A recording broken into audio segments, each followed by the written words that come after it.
1781 Yorktown. Cornwallis surrenders. The war is over. America wins. Except that's not what happened. Britain didn't lose to George Washington. They lost to a loan officer in Amsterdam. Here's what your history teacher never told you. The American Revolution was a business transaction, not a battle for freedom. A leveraged buyout. Someone had to pay for 50,000 soldiers. Someone had to buy the gunpowder. Someone had to ship the uniforms. And the colonists? They were broke. Completely, catastrophically broke. So who paid? Not Americans. Europeans. Specifically, Europeans who wanted to see Britain bleed. Go back to 1763. Britain just won the biggest war in European history. The 7 Years' War. They crushed France. Dominated the globe. But victory cost everything. The British Treasury is a smoking crater. Debt is astronomical. Someone has to pay. London looks at the colonies. You cost us money to defend. Start paying. Taxes rise. Trade locks down. Rules multiply. But here's the part nobody talks about. Britain didn't just tax the colonies. They deleted their money. 1764 The Currency Act. Colonists are banned from printing paper currency. Imagine that. You can't print money. You can't borrow money. You can't pay debts. The entire economy freezes. Farmers can't sell crops. Merchants can't buy goods. Everyone owes British creditors. In British currency they can't access. It's not taxation. It's economic strangulation. Now focus on the rich guys. George Washington. Thomas Jefferson. The Virginia elite. They're not just mad about taxes. They're drowning in debt. Personal debt. To British merchants. Denominated in pounds. Tobacco prices collapse. Currency disappears. Their estates are leveraged to the ceiling. Independence suddenly looks very attractive. Why? Because if you declare independence, maybe those debts disappear too. I'm not saying they didn't care about liberty. I'm saying liberty and bankruptcy relief arrived at the same time. Perfect timing. And when the wealthy and the poor both want the same thing, for different reasons, revolutions happen fast. But declaring independence is free. Fighting for it costs money. Lots of money. And the Continental Congress has nothing. No treasury. No credit. No legitimacy. They print paper money, Continentals. Within months, it's worthless.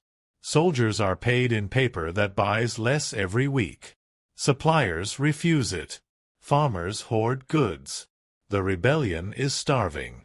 Then a letter arrives from Paris. France doesn't want to help America. France wants to destroy Britain. There's a difference. A French diplomat creates a shell company. Fake name. Fake business. Rodrigue Hortalez and Company. The man running it? A playwright named Pierre Beaumarchais.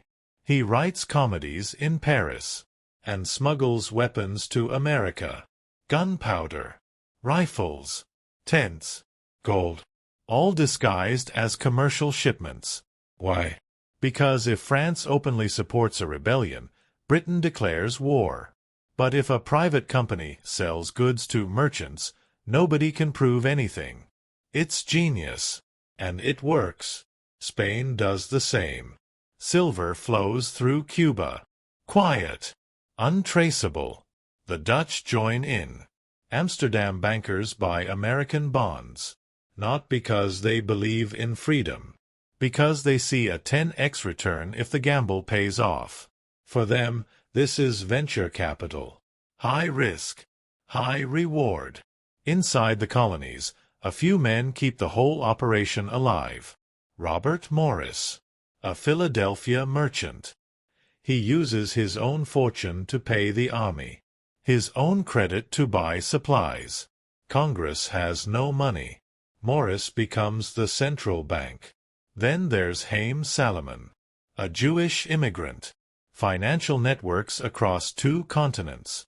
He converts French loans into cash, extends credit when no one else will, keeps Washington's army fed when they're one missed payment from collapse.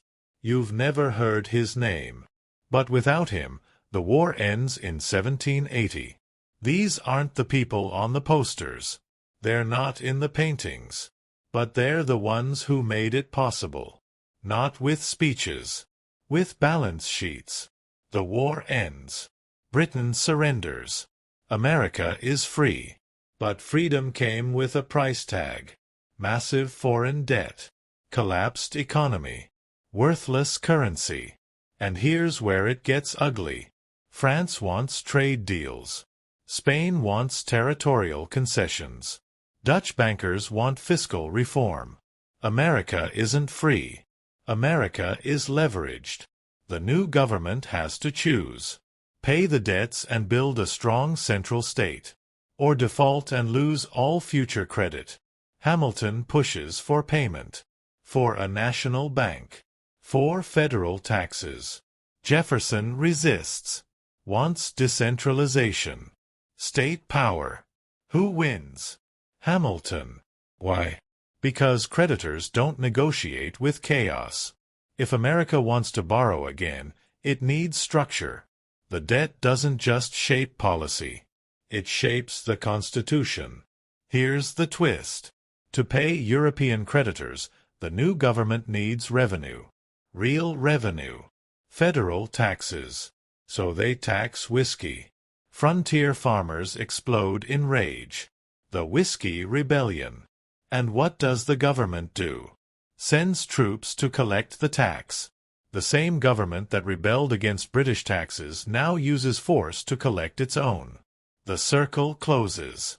And here's the darker irony. When France asks for military help in the 1790s, invoking the alliance that saved America, the U.S. refuses. Why? Too broke. Too indebted. Too dependent on British trade. Financial weakness forces neutrality. America survives because it avoids the wars it can't afford. Step back. Look at what actually happened. A great power wants to hurt a rival. But direct war is too expensive. So they fund a proxy conflict instead. Send money. Send weapons. Stay in the shadows. Let someone else fight. Let someone else die. Weaken your enemy without risking your own soldiers. Sound familiar? It should.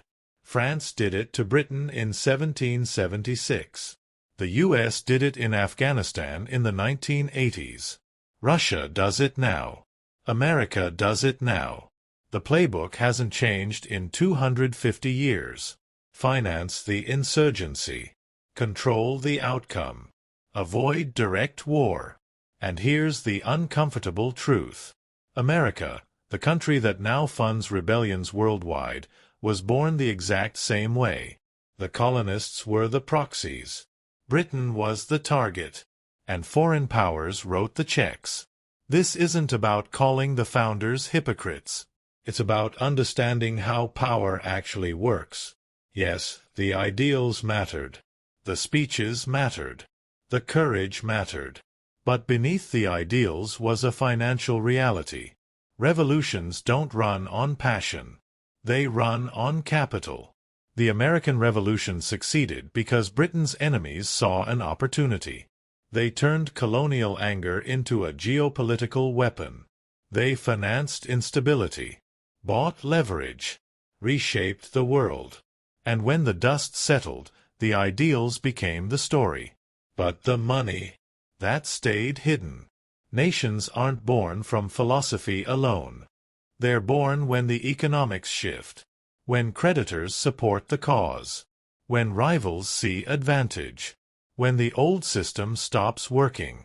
The American Revolution was a war of ideas, but it was paid for in gold, and the bill shaped everything that came after.